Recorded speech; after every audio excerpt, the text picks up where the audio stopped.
If you're looking for a step-by-step guide for AQA GCSE English Language Paper 1, then you come to the right place.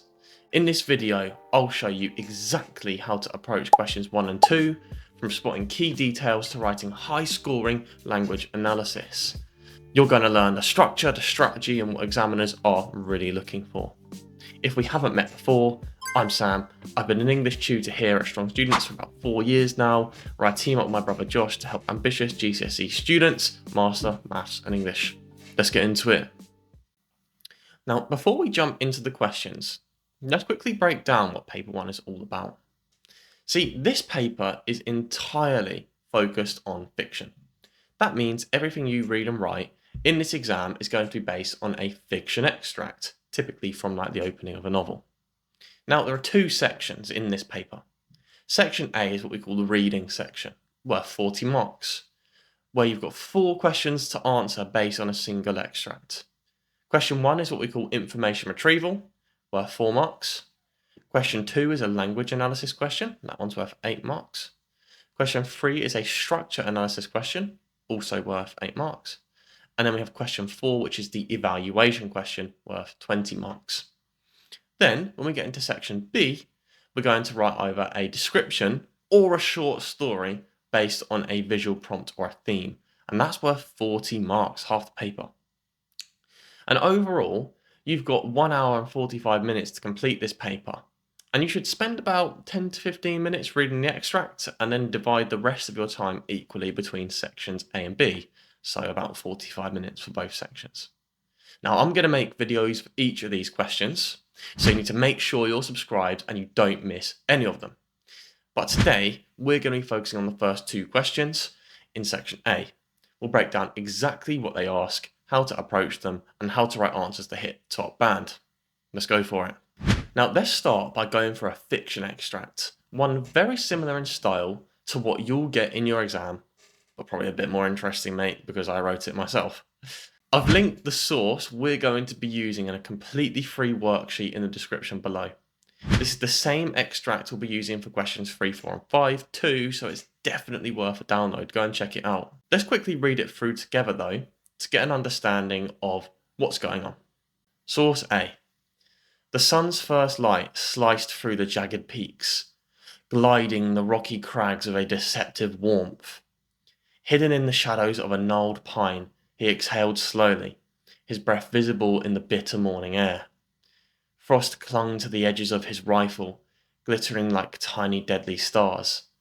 Beneath him, the valley lay silent, wrapped in a hush only broken by the occasional rustle of wind through the brittle grass.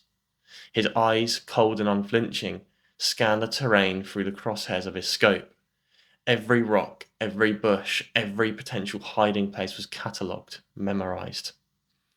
The mountains were both ally and enemy, their rugged beauty a cruel facade. He had spent weeks navigating their treacherous paths, a ghost among the towering cliffs. He had learned to listen, to understand the language of the wilderness. A snapped twig, a sudden shift in the bird calls, anything could betray the presence of his quarry. He adjusted his position, his movements painstakingly slow, a puma avoiding the notice of an unknowing deer.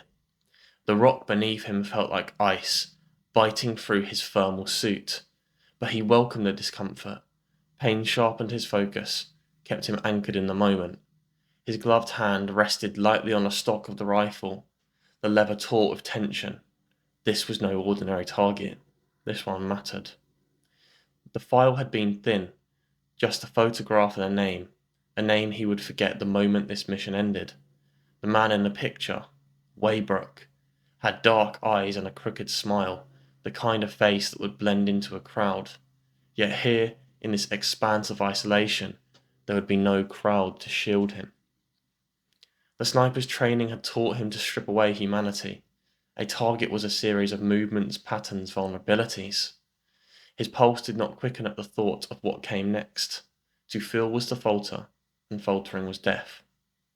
His watch vibrated softly against his wrist. It was almost time. A faint plume of smoke rose in the distance. His marker.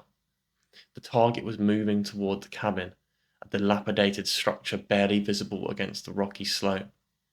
The sniper had chosen his perch with precision. From here he commanded the high ground, his view unobstructed. His finger hovered over the trigger. The cabin's door creaked open, revealing a figure bundled in a thick coat. The man stepped outside, glancing around with the wary air of someone accustomed to being hunted. The sniper's heartbeat remained steady, each thud measured and deliberate. The wind shifted. He adjusted for it instinctively.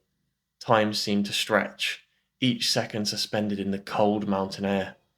The man below fumbled with a cigarette, his movements sharp, agitated. Weybrook. The sniper took a deep breath, his body aligning perfectly with the rifle. His mind emptied, the world narrowing to the crosshairs and the distant figure. He felt the weight of the moment, the culmination of weeks of preparation, weeks of silent vigilance and substituting sleep for caffeine pills. And then, with a whisper no louder than the wind, he squeezed the trigger. Once we've read the extract, ideally twice, as we get 10 to 15 minutes of reading time, the first question we're going to get is an absolute beauty, mate. It's a peach. You'll be given a line range to focus on and 4 multiple choice questions. Now, in our case, we're being asked to focus on lines 1 to 10 and have been given the 4 following questions. 1.1. Where is the sniper hiding? On top of a mountain? In the shadows of a tree? Or in the snow? 1.2. The weather where the sniper is operating is, and then we need to pick one of warm and humid, cold and frosty, or windy and stormy. 1.3. How does the sniper describe the mountains? We've got haunting and mysterious, perfectly safe, and at once beautiful and dangerous. And then 1.4. Why has the sniper taken such care to study his environment and listen carefully? And our 3 options here are: so he knows if someone or something could expose him, so he can look out for ghosts hiding in the cliffs. It's definitely that one, mate. And because he finds nature interesting. Now, as you'll see, each one has got 3 options. Your job is to choose the correct answer for each. Sounds really easy, but there's a short catch. The examiners like to add what we call distractors, options that sound right but don't quite match the text. Now, to avoid losing easy marks here, I want you to approach the question like this. After reading the full extract, ideally for the second time, go to the specific lines mentioned in the question and read them closely. I cannot stress enough here how important it is how you only focus on these lines. Do not go wandering off into the wilderness, as you're going to lose marks. Then, use the process of elimination. Cross off the options that are obviously wrong and pick the ones that precisely match the text. Now, before I reveal the answers for the 4 questions we've been given, have a go at answering them yourself in the worksheet. I'll give you a minute. Download it, give it a go. 2,000 years later. Okay, ready?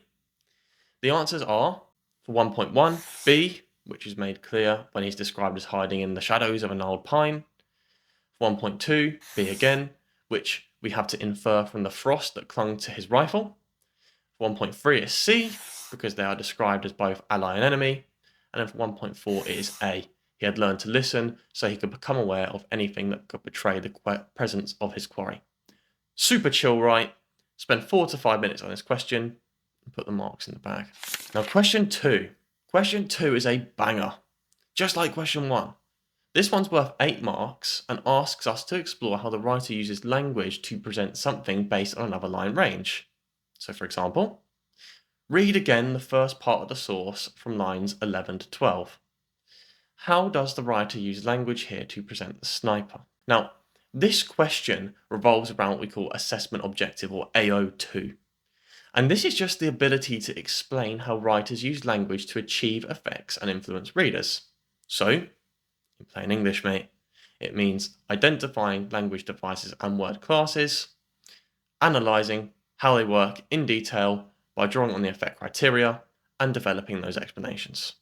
Now, if you do not know what I mean by the effect criteria or how to analyse quotes in detail, then now would be a really good time to watch my video on grade 9 analysis paragraphs, which will not only help you with English language, but also English literature in the future. So it's a really important one to watch.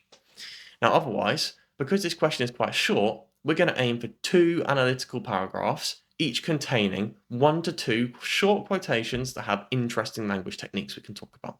Now, to remember what language techniques you should actually look out for, I want you to remember the NP Master FC acronym, which I've taught for years. And this stands for noun phrases, personification, metaphor and simile, alliteration, semantic field, trio and listing, emotive language, repetition, foreshadowing, contrast. In this question, you can and should also talk about individual word classes like nouns, adjectives, verbs, and adverbs, as this shows a more fine-grained analysis of the text than just looking at techniques. As with question 1, have a go at completing the worksheet question before we go through the model answer. Set yourself a timer for like 10 minutes, pick 2 quotations based on the focus of the question, so the sniper, and bang out 2 paragraphs. I'll show you on the other side when we go through the model answer. One pair of pants later. Okay, so the focus of the question is the sniper. 2 solid quotes we could have used as the backbones of our paragraphs are, but he welcomed discomfort, pain sharpened his focus and kept him anchored in the moment, which conveys the discipline and ruthlessness of his focus. And then we have the sniper's training had taught him to strip away humanity. A target was a series of movements, patterns, vulnerabilities. And this highlights his ability to dehumanize and complete missions despite the human cost of his actions. Now, with our quotes selected, we now need to simply just convert them into paragraphs. As I say, I recommend a simple PEA-EE structure, which I discussed in the analysis video that I referenced earlier. But you can use whatever you're comfortable with as long as you talk about language. That aside, here's what a grade 9 response might look like to this question. The writer presents the sniper as highly disciplined and emotionally detached, using precise and purposeful language to reflect his professional focus. Despite operating in the freezing mountains, the sniper remains composed. He welcomed the discomfort. Pain sharpened his focus, kept him anchored in the moment. Here, the writer uses a metaphor comparing the noun pain to a sharpening tool, which emphasizes the sniper's control over his physical discomfort. Rather than weakening him, pain intensifies his focus, presenting him as someone who transforms suffering into strength, underscoring his extreme willpower and mindset, which is almost inhuman in its detachment, as compounded by the verb welcomed, almost implying that he invites suffering into his life to keep him emotionally grounded. This ruthlessness is accentuated when the writer describes how the sniper's training had taught him to strip away humanity. The verb phrase strip away is stark and dehumanizing, highlighting how his identity has been reduced to function and skill, not emotion. The writer uses this language to show how the sniper no longer sees his targets as people, but as movements, patterns, vulnerabilities, an asyndetic list of abstract nouns which amplifies the cold, mechanical way he views his work. This contributes to the tone of emotional numbness throughout the extract, suggesting that empathy would be fatal in his line of duty. Now, these paragraphs succeed because they make clear, evidence-based points. They discuss language techniques like metaphors, verb phrases, and asynthetic lists. And they zoom into individual words as shown through the analysis of the verb welcomed. Now, as a final pro tip for this question, feel free to merge your point and evidence to save time. As you can see in the second paragraph, I've attached my idea about the sniper's ruthlessness to the quotation about him stripping away humanity. This saves me time and condenses my paragraph without sacrificing any analytical depth, which is ultimately what we're being marked on. And that's it. Questions 1 and 2 sorted. If you make sure to read question 1 carefully and write 2 focused, analytical paragraphs for question 2, then you'll secure 12 easy marks going into the next 3 questions. If you're not fully confident on how to structure a PEA-EE paragraph, or you want to level up your language analysis, then I'd recommend watching the dedicated breakdown I referenced earlier. It's linked in the description with the free worksheet. And one last thing before you go. If this video helped, please send it to someone else who wants to smash their English language exams. My brother Josh and I are on a mission to help as many GCSE students as possible beat their target grades, and we can't do it without your help. Otherwise, keep working hard and stay strong. I'll see you in the next video.